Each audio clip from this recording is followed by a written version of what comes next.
Shalom Vracha, qu'Akadosh Baruch Hu vous protège, vous donne la santé, la joie, la prospérité, Kineratson.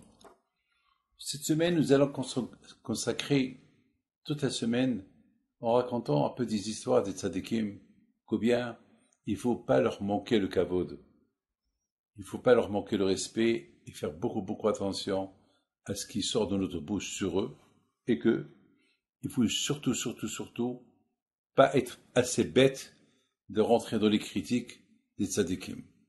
Il y a beaucoup des fois des gens qui disent mon rabbin il est mieux que ton rabbin, et lorsque quelqu'un part sur ce rabbin, l'autre ne veut pas écouter. Il faut faire attention. Mes amis, il y a quelques années, je suis parti avec un groupe des Juifs d'Argentine en Ukraine, en Roumanie, en Pologne. Vous savez, chaque année avant la Iloula de Rabbi Haim Pinto, on va pèleriner les tzadikim. Toujours, c'est malheureusement maintenant à cause de la guerre entre la Russie et l'Ukraine, on ne voyage pas, mais pendant 15 ans, on faisait ce tour des tzadikim avant la Iloula de Rabbi Haim Pinto. Un jour, on est parti pèleriner le Rachav de Lubavitch, Alav Shalom, qui était le fils de Baal Tanya.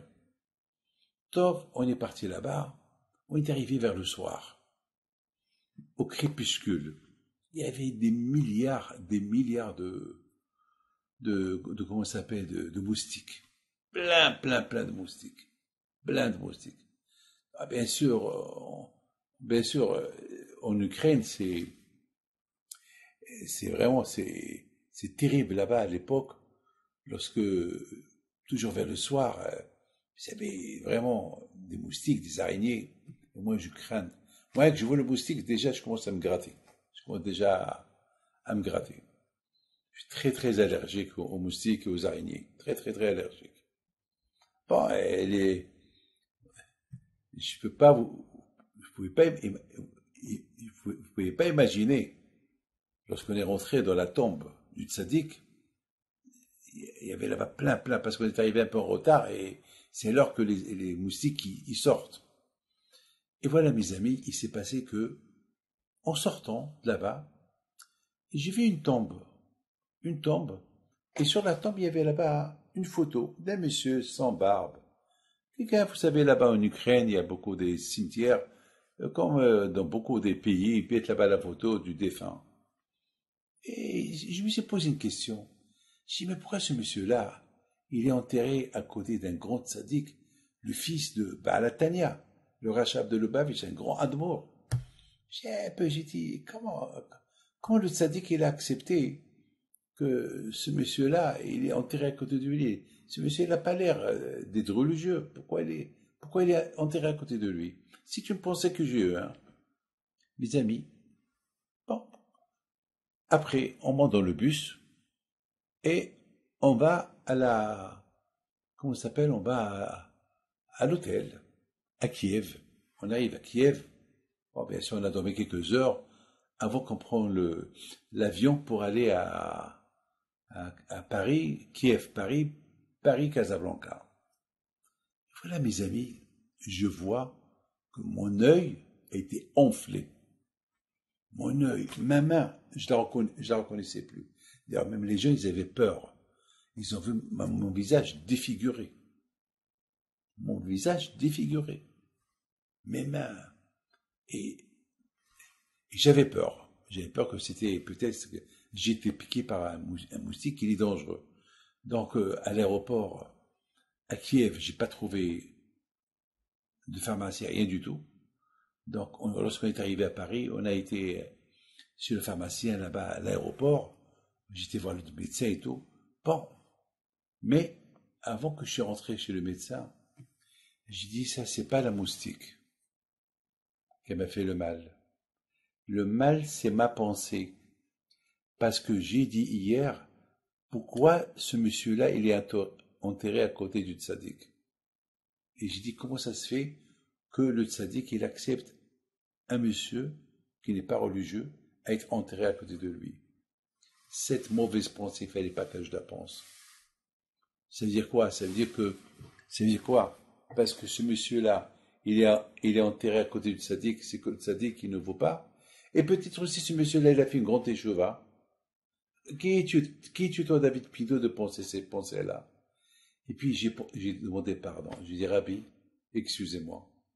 Excuse-moi pour cette pensée. Mihila, Mihila, Mihila, Mihila. Maintenant, je vais partir à Essaouira pour la Hilula de Rabbi Pidot. Regardez dans quel état je suis. Non, je dois pas d'honneur. Vous avez aucune imagination. Dès que j'ai fait une teshuva et j'ai demandé pardon au tzaddik, je voyais ma main qu'elle a commencé à se dégonfler. Le temps que le médecin me voit, ça s'est déjà dégonflé. C'est extraordinaire. C'est de la folie. C'est de la folie. Ça veut dire de là, mes amis, vous voyez, noir sur blanc, combien il faut faire attention. Il ne faut pas. Regardez, je vous montre une photo. Une photo. Elle est là. Je sais pas, voilà, je vous la montre. Il y a ici Rabbi Haim Pinto, à la Shalom, dans cette photo-là. Et Rabbi Haim Pinto, il est entouré avec des gens qui n'ont pas de barbe. C'est de la folie, c'est une photo que elle m'a choqué lorsque on m'a donné cette photo il y a 40 ans. C'est une photo, tu vois Rabbi Haim Pinto avec une barbe blanche, avec sa canne, et tous les gens autour de lui, il n'y a pas de barbe, il y a même des gens qui n'ont pas de kippa sur la tête. Et Rabbi Haim Pinto, alav shalom, il est assis entre eux. Mais qui aurait pu imaginer que le tzaddik va être entouré avec ces gens? Ben, Rabbi Haim Pinto, alav shalom, c'était sa façon, comment faire rapprocher les gens. Parce que si Rabbi Haim Pinto, alav shalom, il s'éloigne des gens, alors comment il va les rendre dans la teshuva? Alors, alav shalom, il était aussi proche de ces gens-là, même s'ils ne sont pas religieux. Et 100% le fait déjà que lui, il s'approche, ou il faut s'approcher. Donc, mes amis, c'est ce qu'il dit le Maggid Mezrich. Il dit le Maggid Mezrich, que les tzadikim, il tombe de niveau pour être au niveau de l'être humain. Il ne cherche pas à être rien qu'avec les tzadikim. Il cherche à être aussi avec le public, religieux ou pas religieux. Pourquoi? Pour les rapprocher. Sinon, c'est un problème. Avec Hachem vous protège, je vous donne tous la santé, la joie. Amen. Keratzon.